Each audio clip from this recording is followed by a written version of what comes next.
شروع اللہ کا نام لے کر جو بڑا مہربان نہایت رحم والا ہے۔ سورہ نساء آیت 12 تا 23۔ اور جو مال تمہاری بیویاں چھوڑ مریں اگر ان کے اولاد نہ ہو تو اس میں سے نصف تمہارا ہے، پھر اگر ان کی اولاد ہو تو ترکے میں تمہارا حصہ چوتھائی ہے۔ لیکن یہ تقسیم وصیت کی تعمیل کے بعد جو انہوں نے کی ہو یا قرض کے ادا ہونے کے بعد جو ان کے ذمے ہو کی جائے گی۔ اور جو مال تم مرد چھوڑ مرو اگر تمہارے اولاد نہ ہو تو تمہاری بیویوں کا اس میں چوتھا حصہ، پھر اگر تمہاری اولاد ہو تو ان کا 8واں حصہ ہے۔ یہ حصے تمہاری وصیت کی تعمیل کے بعد جو تم نے کی ہو اور ادائے قرض کے بعد تقسیم کیے جائیں گے۔ اور اگر ایسے مرد یا عورت کی میراث ہو جس کے نہ باپ ہو نہ بیٹا مگر اس کے بھائی یا بہن ہوں تو ان میں سے ہر ایک کا چھٹا حصہ ہے۔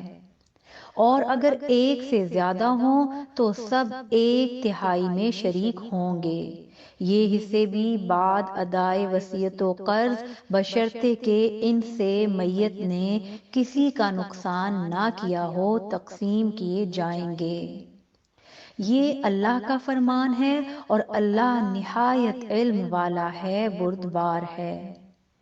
یہ تمام احکام اللہ کی حدیں ہیں، اور جو شخص اللہ اور اس کے پیغمبر کی فرما برداری کرے گا اللہ اس کو بہشتوں میں داخل کرے گا جن میں نہریں بہہ رہی ہیں، وہ ان میں ہمیشہ رہیں گے، اور یہ بڑی کامیابی ہے۔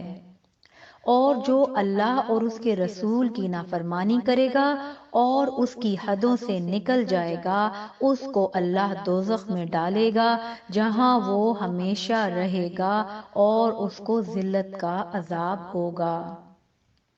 مسلمانوں، تمہاری عورتوں میں جو بدکاری کا ارتکاب کر بیٹھیں ان پر اپنے لوگوں میں سے 4 شخصوں کی شہادت لو۔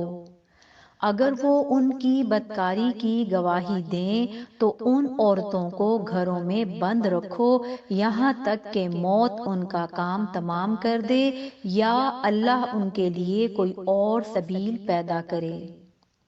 اور جو 2 مرد تم میں سے بدکاری کریں تو ان کو ایذا دو، پھر اگر وہ توبہ کر لیں اور نیکوکار ہو جائیں تو ان کا پیچھا چھوڑ دو۔ بے شک اللہ توبہ قبول کرنے والا ہے، مہربان ہے۔ اللہ انہی لوگوں کی توبہ قبول فرماتا ہے جو نادانی سے بری حرکت کر بیٹھتے ہیں پھر جلد توبہ کر لیتے ہیں، پس ایسے لوگوں پر اللہ توجہ کرتا ہے، اور وہ سب کچھ جاننے والا ہے، حکمت والا ہے۔ اور ایسے لوگوں کی توبہ قبول نہیں ہوتی جو ساری عمر برے کام کرتے رہیں یہاں تک کہ جب ان میں سے کسی کی موت آ موجود ہو تو اس وقت کہنے لگے کہ اب میں توبہ کرتا ہوں۔ اور نہ ان کی توبہ قبول ہوتی ہے جو کفر کی حالت میں مریں، ایسے لوگوں کے لیے ہم نے دردناک عذاب تیار کر رکھا ہے۔ مومنو، تم کو جائز نہیں کہ زبردستی عورتوں کے وارث بن جاؤ، اور دیکھنا اس نیت سے کہ جو کچھ تم نے ان کو دیا ہے اس میں سے کچھ لے لو، انہیں گھروں میں مت روک رکھنا۔ ہاں اگر وہ کھلے طور پر بدکاری کی مرتکب ہوں تو اور بات ہے، اور ان کے ساتھ اچھی طرح سے رہو سہو۔ پھر اگر وہ تم کو ناپسند ہوں تو عجب نہیں کہ تم کسی چیز کو ناپسند کرو اور اللہ اس میں بہت سی بھلائی پیدا کر دے۔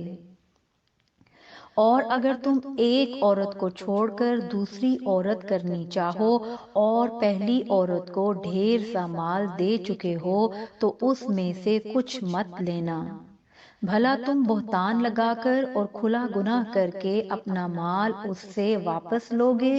اور تم دیا ہوا مال کیوں کر واپس لے سکتے ہو جبکہ تم ایک دوسرے کے ساتھ صحبت کر چکے ہو اور وہ تم سے پختہ عہد بھی لے چکی ہیں؟ اور جن عورتوں سے تمہارے باپ دادا نے نکاح کیا ہو ان سے نکاح نہ کرنا، مگر جاہلیت میں جو ہو چکا سو ہو چکا، یہ نہایت بے حیائی اور اللہ کی ناخوشی کی بات تھی اور بہت برا دستور تھا۔ تم پر تمہاری مائیں اور بیٹیاں اور بہنیں اور پھوپھیاں اور خالائیں اور بھتیجیاں اور بھانجیاں اور وہ مائیں جنہوں نے تم کو دودھ پلایا ہو اور رضاعی بہنیں اور ساسیں حرام کر دی گئی ہیں، اور جن عورتوں سے تم خلوت کر چکے ہو ان کی لڑکیاں جنہیں تم پرورش کرتے ہو وہ بھی تم پر حرام ہیں۔ ہاں اگر ان کے ساتھ تم نے خلوت نہ کی ہو تو ان کی لڑکیوں کے ساتھ نکاح کر لینے میں تم پر کچھ گناہ نہیں، اور تمہارے صلبی بیٹوں کی عورتیں بھی اور دو بہنوں کا اکٹھا کرنا بھی حرام ہے، مگر جو ہو چکا سو ہو چکا، بے شک اللہ بخشنے والا ہے، بڑا مہربان ہے۔